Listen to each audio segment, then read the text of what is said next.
এটা আমরা একটা চ্যালেঞ্জ হিসাবে নিলাম। আপনারা চেয়ারে থাকবেন অথবা তাদেরকে গ্রেফতার করতে হবে। যদি গ্রেফতার করতে না পারেন আপনাদের এই চেয়ারে রাখা যাবে না।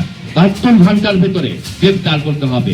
আর যদি গ্রেফতার করতে না পারেন হয় আপনারা থাকবেন নতুবা আমরা থাকবো। নরসিংদীতে সাংবাদিকদের উপর হামলার ঘটনায় জড়িতদের আগামী 72 ঘন্টার মধ্যে গ্রেফতারের আলটিমেটাম দিয়েছে Bangladesh crime reporters association crab. এছাড়া সিসিটিভির ফুটেজ দেখে এজাহার নামীয় আসামিদের আগামী 24 ঘন্টার মধ্যে ছবি প্রকাশের আহ্বান জানানো হয়েছে। এ দাবি মানা না হলে নরসিংদী থানার ওসি জেলার এসপির অপসারণের জন্য ঘোষণার হুঁশিয়ারি দেওয়া হয়েছে। আজ বৃহস্পতিবার দুপুরে ঢাকা রিপোর্টার্স ইউনিটি ডিআরইউ এর চত্বরে ক্র্যাবের আয়োজনে মানববন্ধন ও প্রতিবাদ সমাবেশে এই হুঁশিয়ারি দেওয়া হয়। পাশাপাশি এ বিষয়ে স্বরাষ্ট্র উপদেষ্টা ও আইজিপি বরাবর স্মারকলিপি দেওয়া হবে বলে জানান ক্র্যাব সভাপতি মির্জা মেহেদি তমাল। তিনি বলেন, ক্র্যাবের ইতিহাসে এই হামলার ঘটনা জঘন্যতম ঘটনা। সেই গ্রিন হলিডে পার্কের সামনে বাংলাদেশ ক্রাইম রিপোর্টার অ্যাসোসিয়েশনের ঠিক ফ্যামিলিতে যে বাস ছিল, বাসে তারা ন্যাক্কারজনকভাবে চাঁদা দাবির জন্য হামলা করেছে, চাঁদা না পেয়ে হামলা করেছে। তাদের যে ত্রাস সৃষ্টি করেছিল, আমাদের সেখানে পরিবারের সদস্যরা ছিল, তারা অনেকেই বাস থেকে নামার চেষ্টা করেছে, পারেনি, তারা আটকে রেখেছিল। তারা সেই বাস থেকে আগুন ধরিয়ে দেওয়ার চেষ্টা করেছিল। পুলিশের সহযোগিতার বিষয়টা আপনারা সবাই জেনেছেন, শুনেছেন। সেই রাতেও আমরা পুলিশের এসপি ওসি যেসব কর্মকর্তা ছিল সরাসরি আমি বলে এসেছি, এটা আমরা একটা চ্যালেঞ্জ হিসাবে নিলাম। আপনারা চেয়ারে থাকবেন অথবা তাদেরকে গ্রেফতার করতে হবে। যদি গ্রেফতার করতে না পারেন আপনাদের এই চেয়ারে রাখা যাবে না। আমরা এই চেয়ারে থাকতে দেব না আপনাকে। আগামী 72 ঘন্টার ভেতরে আরো যে বাকি 10 জন আসামি আছে, আমরা 3 জন আসামি পুলিশ অ্যারেস্ট করেছে, সেটিও আমরা ঘটনাস্থলে থেকে 2 জনকে আমরা ধরে দিয়েছিলাম। আমরা নিজেরা থেকে পুলিশকে সুপর্দ করেছিলাম। এরপর পুলিশ ধরেছে 1 জন, ধরে নিলাম, পুলিশই গ্রেফতার করেছে। বাকি আছে 10 জন। এই 10 জনকে আগামী 72 ঘন্টার ভেতরে গ্রেফতার করতে হবে। আর যদি গ্রেফতার করতে না পারেন, বলেছি আগেই, এটা আমাদের চ্যালেঞ্জ। হয় আপনারা থাকবেন নতুবা আমরা থাকবো। যদি গ্রেফতার না করতে পারেন আপনাকে আমরা সেই চেয়ারে আর থাকতে দেব না। এটা আমাদের অঙ্গীকার। আগামী 24 ঘন্টার ভেতরে যেসব হামলাকারীদের ছবি ইতিমধ্যে পাওয়া গেছে সিসিটিভি ফুটেজে, তাদের ছবি প্রকাশ করতে হবে, তাদের ছবি প্রকাশ করতে হবে। আজকে আমরা বাংলাদেশ ক্রাইম রিপোর্টার্স অ্যাসোসিয়েশন থেকে স্মারকলিপি দেব এই দাবিগুলো নিয়ে। স্বরাষ্ট্র উপদেষ্টা, পুলিশের আইজি এবং ডিআইজি ঢাকা রেঞ্জ, আমরা তাদেরকে দাবি জানাবো। এবং এই 24 ঘন্টায় শেষ আলটিমেটাম। এই 24 ঘন্টার ভেতরে যদি তারা আমাদের দাবিটা না মানে, তাহলে আমরা রাস্তায় নামবো, পরবর্তী কর্মসূচি আমরা ঘোষণা দেব। প্রতিবাদ সভায় ক্র্যাব সাধারণ সম্পাদক এম বাদশা বলেন, ভিডিও এবং সিসিটিভি ক্যামেরার ফুটেজে পাওয়া আসামিদের গ্রেফতার না করা প্রশাসনিক গাফিলতি।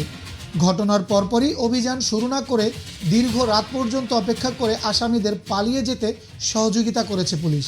তিনি দ্রুততম সময়ের মধ্যে আসামিদের গ্রেফতার করার আহ্বান জানান।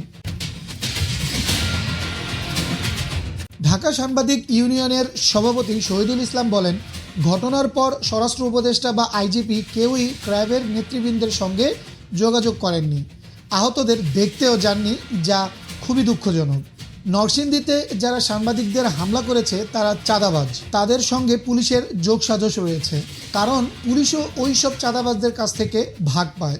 সাংবাদিকদের উপর হামলায় দ্রুত ব্যবস্থা না নেওয়ায় তিনি নরসিংদী জেলার এসপি ও থানার ওসির অপসারণের দাবি জানান। ডিইউজে সাধারণ সম্পাদক খোরশেদ আলম বলেন, ক্রাইম রিপোর্টাররা যখন আঘাতপ্রাপ্ত তখন বোঝাই যায় দেশের কী অবস্থা। এই ঘটনায় কারা জড়িত তা স্পষ্ট। সাগর রুনির হত্যার বিচার না হওয়ায় সাংবাদিকদের উপর এ হামলা বলে মন্তব্য করেন তিনি। পাশাপাশি আগামী 24 ঘন্টার মধ্যে আসামিদের গ্রেফতারের দাবি জানান তিনি। ঢাকা রিপোর্টার্স ইউনিটির সভাপতি আবু সালেহ আকন নরসিংদীর ঘটনা ফিলিস্তিনের উপর ইসরায়েলের হামলার সঙ্গে তুলনা করে বলেন, যা খুবই ন্যাক্কারজনক। তিনি অবিলম্বে আসামি গ্রেফতার না হলে ঢাকা অচল করার হুঁশিয়ারি দেন।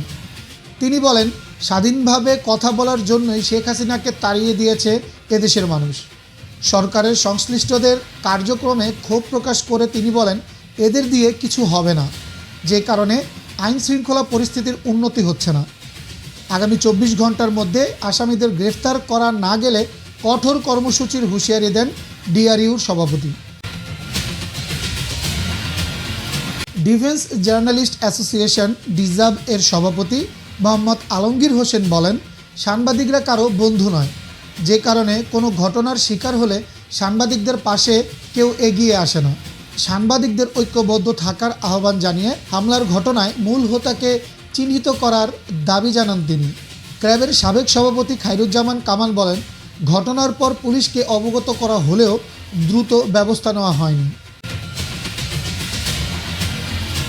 প্রতিবাদ সভায় আরও বক্তব্য রাখেন ক্র্যাবের সাবেক সভাপতি মধুসূদন মণ্ডল, কামরুজ্জামান খান, সাবেক সহসভাপতি শাহিন আব্দুল বারী, জাতীয় প্রেস ক্লাবের কার্যনির্বাহী কমিটির সদস্য মোহাম্মদ মুমিন হোসেন, পলিটিক্যাল রিপোর্টার্স ফোরামের সভাপতি কাউসার মাহমুদ, সাধারণ সম্পাদক Yusuf Ali, reporters against corporation rack এর সভাপতি শফিউদ্দিন আহমেদ, সাধারণ সম্পাদক তাবারুল হক, ঢাকা জার্নালিস্ট কাউন্সিলের সভাপতি ইকরামুল কবির টিপু, সেক্রেটারিয়েট রিপোর্টার্স ফোরামের সভাপতি মাসুদুল হক, সাধারণ সম্পাদক ওবায়দুল্লাহ বাদল, ল রিপোর্টার্স ফোরামের সভাপতি হাসান জাভেদ, ঢাকা মেডিকেল রিপোর্টার্স ইউনিটির সভাপতি জাহাঙ্গীর হোসেন বাবু, ট্রান্সপোর্ট রিপোর্টার্স ফোরামের সভাপতি আজিজুল হাকিম সহ আরও অনেকে।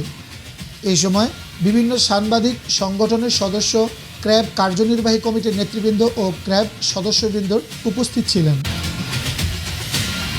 সাইফুল ইসলাম জয়, আজকের দৈনিক।